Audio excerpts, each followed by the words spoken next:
Hey guys, I'm Rich from Neo, and today we're unboxing the Acer Aspire 5. And so the Aspire brand is meant to provide a lot of value in the product. And I've never reviewed one. Acer sent me a ton of Swift laptops, TravelMate business laptops, but I've never had an Aspire.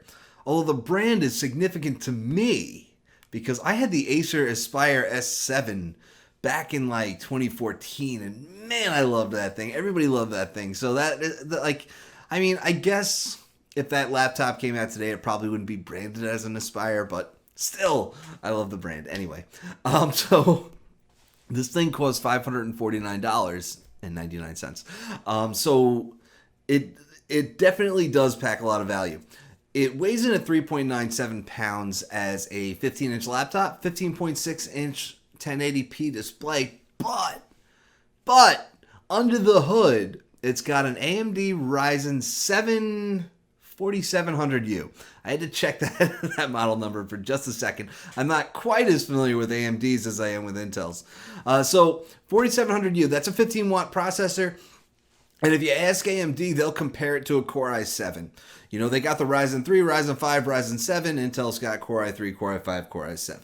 But I've reviewed a couple AMD Ryzen 4000 laptops now. Now, Ryzen 4000, that's the 7 nanometer node, which Intel already delayed their 7 nanometers, even though after delaying 10 nanometers for years, they finally got that out last year to a small amount of its products. And they also had to scale down the CPU clock speed to get to 10 nanometers. So AMD is killing it, is what I'm saying. They got to 7 nanometers, and these products are good. And when I reviewed the two that I've reviewed so far, I had the Ryzen 5 4500U. The Ryzen 5 should be compared to a Core i5, but when I ran benchmarks, the scores were right on par with an Intel Core i7 1065G7 from the Ice Lake family, and it has that Iris Plus graphics. So the fact that the Ryzen 5 was right on par with the competing Core i7, it really made me wonder, and I wrote about this in my review, it really made me wonder, like, if the Ryzen 5 is on par with the Core i7, what does the Ryzen 7 have to offer? So we actually have the Ryzen 7 here, and it's so cool because it's in a package that's $550. You know, we also have a 512 gig SSD, 8 gigs of RAM, and some other goodies. Let's see. Let's go down the list. It has one USB 3.2 Type-C Gen 1 port, which is 5 gigabits per second. Two USB 3.2 Gen 1 Type-A ports. One USB 2.0 port. I mean, come on. Get rid of that port. There's two USB Type-A ports. You do not need a USB 2.0 port at all. Like, just get rid of it. HDMI 2.0, headphone jack, Ethernet, AC adapter. Ooh, I hope it charges through USB Type-C. That would be a deal breaker. But still, I mean, the value here is pretty clear before even opening the box, which I should get to doing. But, I mean, Ryzen 7... no joke. It's like I was really blown away. I recently started receiving these AMD Ryzen 4000 laptops. This is the third generation that I've reviewed. Let's see how am I? Oh, I reviewed Ryzen 2000 in a Huawei MateBook D, and like it was okay.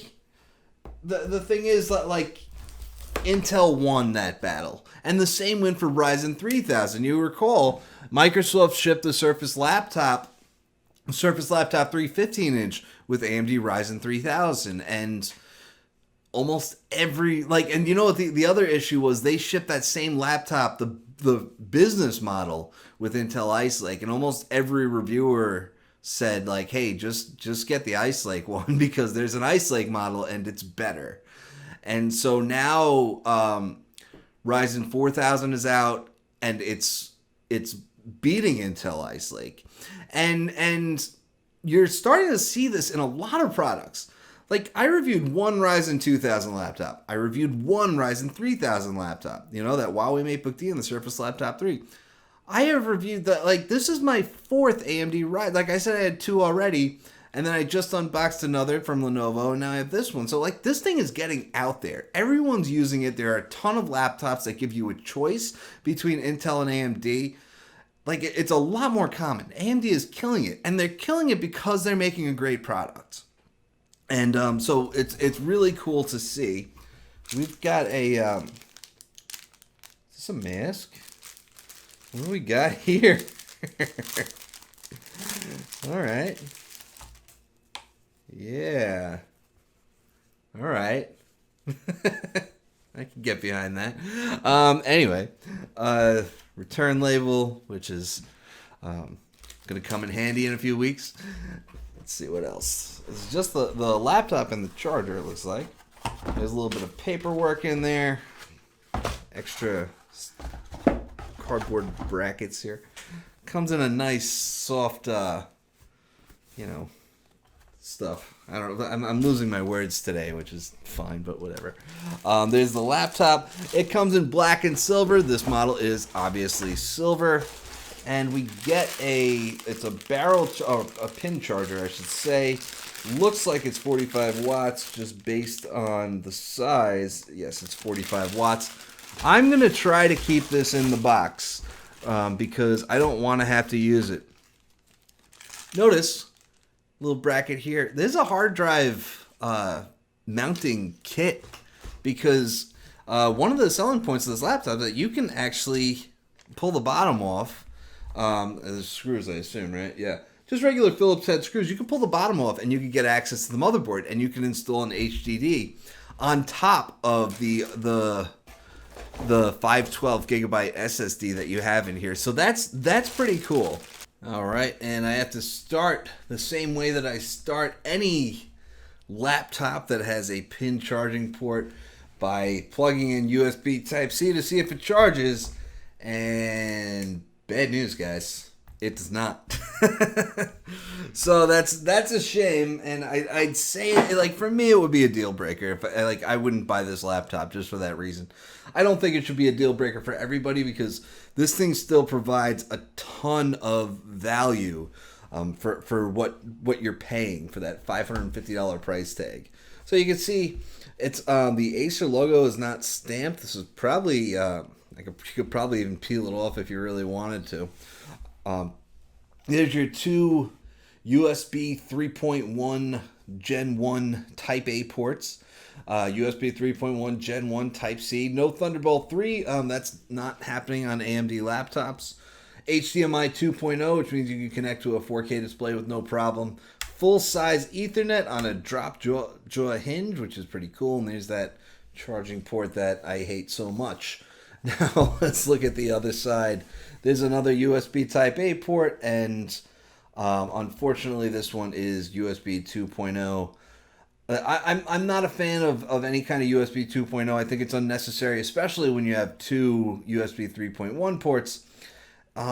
It's just, I'm not a fan of telling the consumer that they have to know the difference between the different types of ports on their PC. And so, but that's what you have here. And like, I don't understand because you could just not have it. It's fine. So let's just open this up again. It's weird because the lid seems to be a tiny bit smaller than the base where anyway, I digress. Let's open this up. I do love Acer's laptops. They're good products. They're always good products. I do have a couple things that I don't like about them. And I'll tell you what one of those is, because we're going to look at it right now. It's bloatware. There's a ton of bloatware. And you can see, just look at the taskbar here. And we can see that it has Firefox, Amazon, Dropbox. Now let's open the start menu because it gets bad. We have Acer Collection S. What's in the Acer folder? Nothing too bad. Acer Collection S, that's really about, it's almost like an app store that points to the Microsoft Store. It's just a selection of apps that Acer thinks you should install. You have Amazon. I think that's usually a web link though, so I'm not going to be able to easily uninstall it. You have to delete it from the start menu. Anyway, AMD Radeon settings, of course, that's normal. That comes with Ryzen. App Explorer, there's another type of app store, and they all just point to the Microsoft Store. Booking.com, I'll tell you, I am never going to use Booking.com in my life just by how many companies you load their devices up with, like phones, PCs. It's just bloatware, and I will never use this product because I see this app so much. Dropbox promotion, that at least gets you some free Dropbox storage. HP does it too. Evernote, ExpressVPN, Firefox, Hearts Deluxe. Where's Simple Solitaire? We didn't get there yet. Power Director for Acer, Photo Director for Acer. Yeah, Simple Solitaire, Simple Mahjong, Simple Free Cell, Spades. There's a lot of bloatware, and you really do have to spend a fair amount of time just uninstalling all this garbage. Or you could just get a fresh Windows 10 image from the Media Creation tool. Microsoft does offer it. It's there. But you know what, the thing that I hate the most about this kind of bloatware is just that you're offering two of things. It's a problem with Android where for instance you'll have a Gmail app and an email app from the OEM. You know, like here's the examples here. We have OneNote that comes from Microsoft that's bundled with every version of Windows 10. And then, of course, we have Evernote from Acer. You know, by the way, Acer does not make Evernote. It's just they're the ones loading it on here. We have Microsoft's Edge browser, and then we have Firefox. Like, we don't need two of things. Even Microsoft Solitaire Collection, and then all this simple solitaire apps. It's not okay. No one else does this anymore, even in a $550 laptop. And by the way, Acer puts these apps on all of its laptops. You can spend $4,000 on a gaming laptop, and you will still get all of this stuff. And like I said, it's just not okay. Norton's another one, by the way. They're the ones that use Norton. Everybody else uses McAfee. And like, I'll call out everybody that does this, and everybody does do it except Microsoft on its own PCs, because they use Windows Defender, as you should. But everybody else uses McAfee, and it sucks. That's another thing that I'll just install right out of the gate. But yeah, a lot of bloatware. The screen itself is quite nice. I don't think... No touch. No touch is fine. It's a clamshell. 1080p. I love... Like, it's an anti-glare display, and Acer makes really nice anti-glare displays. Like, the colors still look vibrant. It's quite nice, and I always appreciate it. It is a 180-degree hinge, by the way. This is not... I mean, it's not a convertible. If it was a convertible, they'd be branding it as a spin or something. But, yeah, so a full 180-degree hinge. It's nice. Webcam at the top. Bezels are, you know, average size for a 2020 laptop. You know, it's a 15-inch laptop, and it's not in the premium space, so it's not... They're not going for super light, super narrow bezels, super small footprint. They're going for a 15-inch laptop that anybody can buy, and it's going to be pretty great because, again, you got that AMD Ryzen 7, so you're going to get some awesome performance out of this. It's a nice screen, you know, solid keyboard, you know, Acer's normal keyboard, obviously. And then, of course, you can also unscrew the bottom panel, and you can get access to the motherboard, and you can... upgrade it. You can do a lot of stuff yourself with this thing. So this is a pretty cool device, especially for its price. You know, when I review Acer laptops, I always spend a lot of time talking about how much bloatware there is. It's not a huge deal because I love Acer's laptops and I would have no problem using them, but you just have to remember that when you get one, you have to spend a solid half hour getting rid of all that junk. Because that's why, like, when I set up this PC, that's what I'm going to do. I'm going to do a factory reset, and I'm just going to start uninstalling all of it. And that's what everybody should do. I know not everybody does that, and I've spoken to people at Acer about this, and everybody I've ever talked to are like, yeah, I know. I know, but nothing changes, and hopefully it will. And I'm not gonna stop talking about it. But it's a solvable problem. You just have to spend a little bit of time with it, because honestly, what you're getting here for $550 is a lot. But it's $550 plus a half hour of your time. So, like, just keep in mind, there's a lot of cool stuff here. We got HDMI 2.0, so you could just use this with a 4K display if you want. You can use it with two 4K displays if you do one HDMI and one USB Type C. No Thunderbolt. Like I said, Thunderbolt is an Intel thing. I've been told by so many people that in theory you could make an AMD laptop with Thunderbolt. I've never seen it actually happen, but it is what it is. I'm excited to check out the Ryzen 7 4700U. I checked again. It's an octa-core processor. Intel's not doing octa-core on the 15-watt U series. Intel's got a hexa-core Core i7 that's from the Comet Lake family. In the Ice Lake family, it's all just quad core.